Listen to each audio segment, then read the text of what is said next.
आज की वीडियो में हम आपको बताने वाले हैं अगर आपको मोबीक्विक की तरफ से जिप लिमिट मिली हुई है और अगर आप अपने मोबीक्विक जिप पे लेटर की लिमिट को इंक्रीज करना चाहते हैं तो कैसे कर सकते हैं। यही जानकारी आज की इस वीडियो में हम आपको देने वाले हैं। तो आज की ये वीडियो आप सभी लोगों के लिए काफी ज्यादा हेल्पफुल होने वाली है। वीडियो को आप बिना स्किप किए एंड तक देखते रहिए। तो गाइस देखिए, सबसे पहले हमें अपने मोबीक्विक ऐप को हमें इस तरीके से ओपन कर लेना है। मोबीक्विक ऐप को हम जैसे ही ओपन करेंगे तो कुछ इस तरह का इंटरफेस हमारे मोबीक्विक की एप्लीकेशन में यहाँ पर शो होने लगेगा। अभी यहाँ पर ऊपर की साइड लिखा हुआ है मोबीक्विक बैलेंस, यहाँ पर हम सिंपल से क्लिक कर लेंगे। क्लिक करने के बाद नीचे की साइड लिखा हुआ है जिप बैलेंस।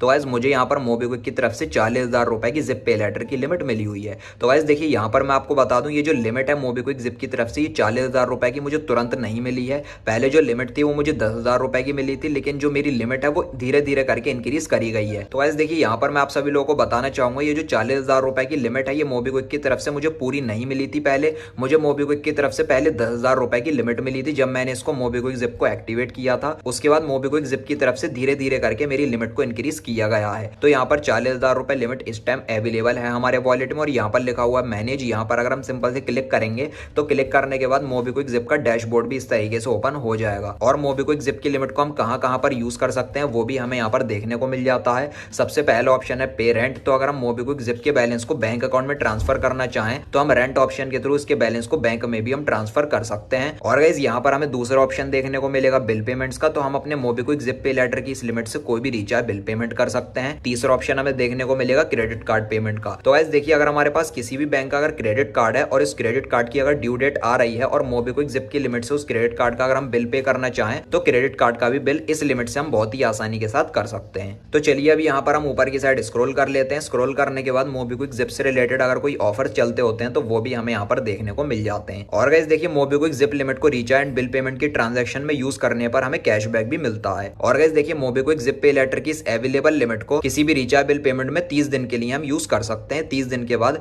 इसका बिल हम पे कर सकते हैं। अब नीचे की साइड हमें ट्रांजैक्शन हिस्ट्री का ऑप्शन देखने को मिल जाएगा। तो यहाँ पर मैं आपको बता देता हूँ कि मोबीक्विक जिप की लिमिट मेरी कितनी कितनी इंक्रीज हुई है। तो गाइस यहाँ पर मैं आपको एक जरूरी बात बताना चाहूंगा, मोबीक्विक जिप पे लेटर की जो लिमिट है वो ऑटोमेटिकली मोबीक्विक की तरफ से अपने आप इंक्रीज होती है। मोबीक्विक जिप पे लेटर की लिमिट को अगर हम रेगुलर यूज करते रहते हैं किसी भी ट्रांजैक्शन में और इसका ड्यू बैलेंस हम ड्यू डेट पर टाइम पर पे करते रहते हैं तो मोबीक्विक की तरफ से अपने आप ये लिमिट इंक्रीज हो जाती है। इसके लिए हमें कोई भी फॉर्म वगैरह फिलअप करना नहीं होता है। तो यहाँ पर आप जैसा कि देख सकते हो फरवरी के महीने में मेरी 18,000 रुपए की लिमिट इंक्रीज की गई थी। तो जिप लिमिट इंक्रीज के सामने 18,000 रुपए लिखा हुआ है। और भी यहाँ पर मैं आपको बता देता हूँ मोबीक्विक की तरफ से जो लिमिट है वो मेरी कई बार इंक्रीज हुई है। तो यहाँ पर आप ट्रांजेक्शन देख सकते हो, ये सारी रेगुलर ट्रांजेक्शन में अपने मोबीक्विक जिप पे लेटर की लिमिट से करता रहता हूँ। और गाइस देखिए, यहाँ पर जून के महीने में हमारी जो लिमिट है वो और इंक्रीज हो गई, 7,500 रुपए और हमारी लिमिट इंक्रीज हो गई। तो यहाँ पर जिप लिमिट इंक्रीज लिखा हुआ है जो कि मेरी जून के महीने में हुई थी। उसके बाद यहाँ पर अगस्त के महीने में फिर से जो हमारी लिमिट है वो इंक्रीज हो गई 2,500 रुपए और हमारी लिमिट इंक्रीज हो गई। तो यहाँ पर रेगुलर मेरी जो लिमिट है ये इंक्रीज होती रहती है। तो गाइस चलिए अब हम बात करते हैं मेरे मोबीक्विक जिप पे लेटर की जो लिमिट है ये कैसे इंक्रीज होती रहती है और आप भी अपने मोबीक्विक जिप पे लेटर की लिमिट को कैसे बढ़ा सकते हैं, कैसे इंक्रीज कर सकते हैं। तो गाइस देखिए, मोबीक्विक जिप पे लेटर की तरफ से हमें कम लिमिट मिली है या फिर ज्यादा लिमिट मिली है उससे कोई भी फर्क नहीं पड़ता। हमें मोबीक्विक जिप पे लेटर की लिमिट को रेगुलर यूज करते रहना है और इसका जितना भी ड्यू बैलेंस है वो ड्यू डेट पर हमें टाइम पर पे करते रहना है। ड्यू डेट से पहले भी अगर हम कर देंगे तो और ज्यादा अच्छा है। इससे हमारा क्रेडिट स्कोर और भी ज्यादा इंप्रूव होता है, अच्छा होता है। और अगर क्रेडिट स्कोर हमारा अच्छा रहता है तो मोबीक्विक जिप पे लेटर की लिमिट भी हमारी इंक्रीज कर दी जाती है। पहले मोबीक्विक ऐप का जितना भी बैलेंस हम यूज करते थे उसकी जो पेमेंट होती थी वो हमें 15 दिन के बाद करनी पड़ती थी, लेकिन अब मोबीक्विक जिप ने अपडेट निकाल दिया है, इसकी पेमेंट हम 30 दिन के बाद कर सकते हैं। और गाइस देखिए, मोबीक्विक जिप की पेमेंट अगर हम ड्यू डेट तक नहीं करते हैं तो हमारे यूज किए हुए अमाउंट पर लेट चार्ज लग जाता है।